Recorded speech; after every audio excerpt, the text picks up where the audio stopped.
In the world of covert intelligence, deception and betrayal are key. During World War II, the British Security Service, MI5, brilliantly used these tactics in a counter-espionage operation against the Nazis. Unknown to their spy controllers, Nazi agents were turned into allies, changing the course of history forever. Today we'll uncover the double-cross system's clever strategies and the crucial intelligence gathered, revealing how this deception misled the Nazis about Allied plans.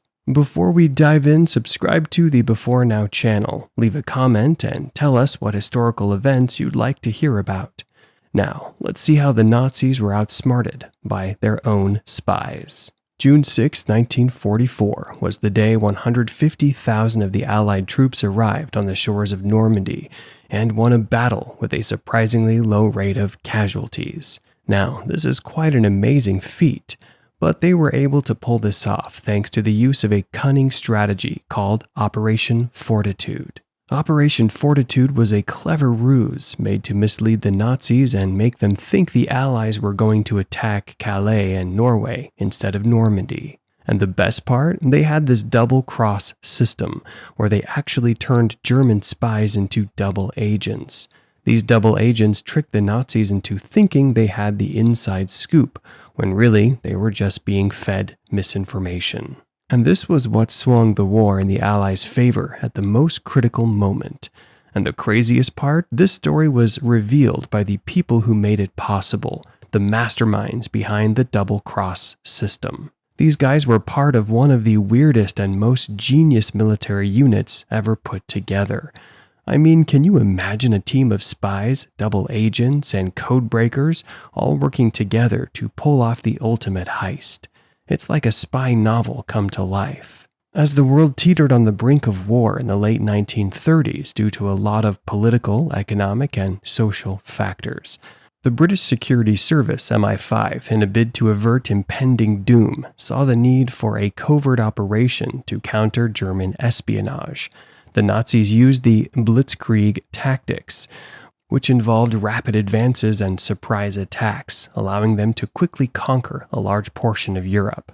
But the Allies needed something unexpected, and this led to the birth of the double-cross system, a counter-espionage operation that would prove to be one of the most crucial factors in the Allied victory. The MI5 employed a range of tactics to recruit double agents, including coded messages and secret meetings.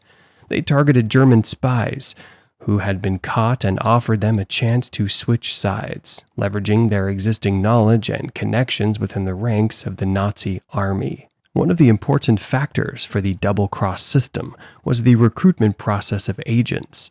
MI5 employed a range of tactics for recruiting double agents, including coded messages and secret meetings.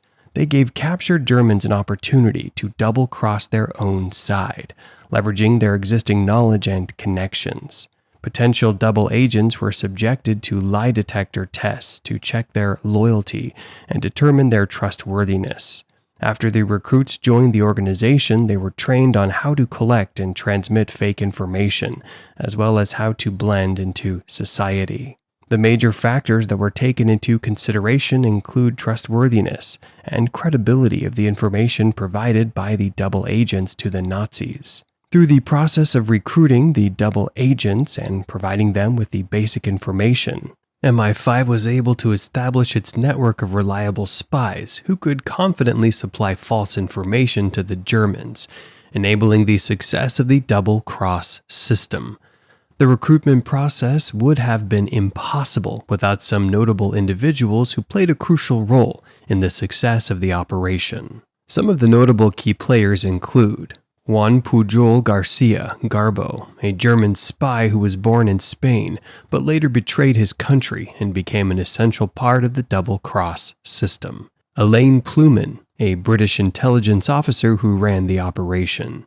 Initially, the aim of the double-cross system was to identify and arrest German spies sent to England, neutralize their capacities for gathering and leaking information back to Germany, and then have them produce every information to neutralize the attacks of the Germans. However, the key players decided that the system had to change to include misleading Germans about Allied military operations.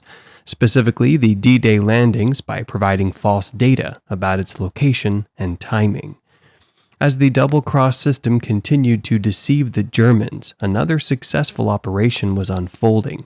Tate, a double agent, gave false information to the Germans about non-existent minefields.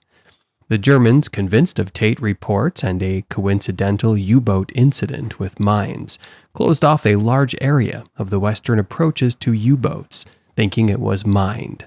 But the Germans were not to be taken for granted. The Nazis were quite efficient, with many tricks up their sleeves.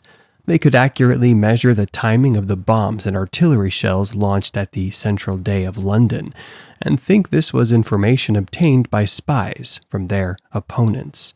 To counter this, MI5 provided genuine information on real incidents, but with a twist: false timing. The double-cross system manipulated intelligence over several months, encouraging the Nazis to think their shots were falling short, thereby adjusting their aim away from central London, until eventually the shots ended up outside the London region boundary. After a successful deceptive operation, the Allies began gathering their men and also resources needed for an invasion of Normandy. The Allies' invasion on June 6, 1944 is considered the largest seaborne invasion in history. The Overlord operation, as it's often called, started with airborne drops and the glider troops, after which the arrival of troops came through water on the 5 beaches of Normandy. The Allies' strategy was to gain a foothold in Europe and start the advancement towards Germany. The Germans defended the coast of Normandy with strong points, concrete bunkers, and field guns. They also had several men and material in the war, such as deploying Waffen-SS divisions. Armed with this information about the Germans, the Allies used an elaborate plan of deception to hide the location and time of the invasion of the Germans. They created sham military formations and produced Operation Fortitude, which was a deception plan that would make the Germans think that the Allies would strike at Calais and Norway instead of Normandy. After preparing for an attack from Calais and Norway, the Nazis had a surprise attack, from air raids to massive shelling of the coastal defenses, weakening their positions. After a demonstration of great gallantry and minimal loss by defeating the German forces, the Allies were able to win the German strategic ground. With the war ending, the Allies turned their attention to rebuilding and ensuring Germany would no longer pose a threat. Germany was divided into 4 zones that were as per the Potsdam Agreement, administered by the United States, Great Britain, France, and the Soviet Union. The Allies had 3 main goals regarding Germany. They wanted to demilitarize, denazify, and de-establish Germany as a monarchy. Some of the high-ranking officers, including Hermann Göring, who served in the Nazi regime, were tried for their participation in the war and the genocide during the Holocaust, with trials like the Nuremberg trials, held between 1945 and 1946. Today, Germany and the Allies, including the United States, UK, and France, maintain strong diplomatic relations, economic and strategic partnerships with Germany as a key player in European and global affairs. The double-cross system's success serves as a testament to the power of creative thinking, strategic deception, and collaboration in achieving a common goal. The system's legacy extends beyond World War II, serving as a model for modern counter-espionage and deception operations. Its impact on the outcome of the war was immeasurable, and its intricate details continue to fascinate historians and espionage enthusiasts alike. As we reflect on this remarkable chapter in history, we honor the ingenuity and bravery of those who served in the double-cross system, their contributions forever etched in history. Thanks for joining us on this ride through the fascinating history of the double-cross system. If you're eager to learn more about unconventional history, subscribe to our channel and hit the notification bell. Let's uncover more hidden gems together.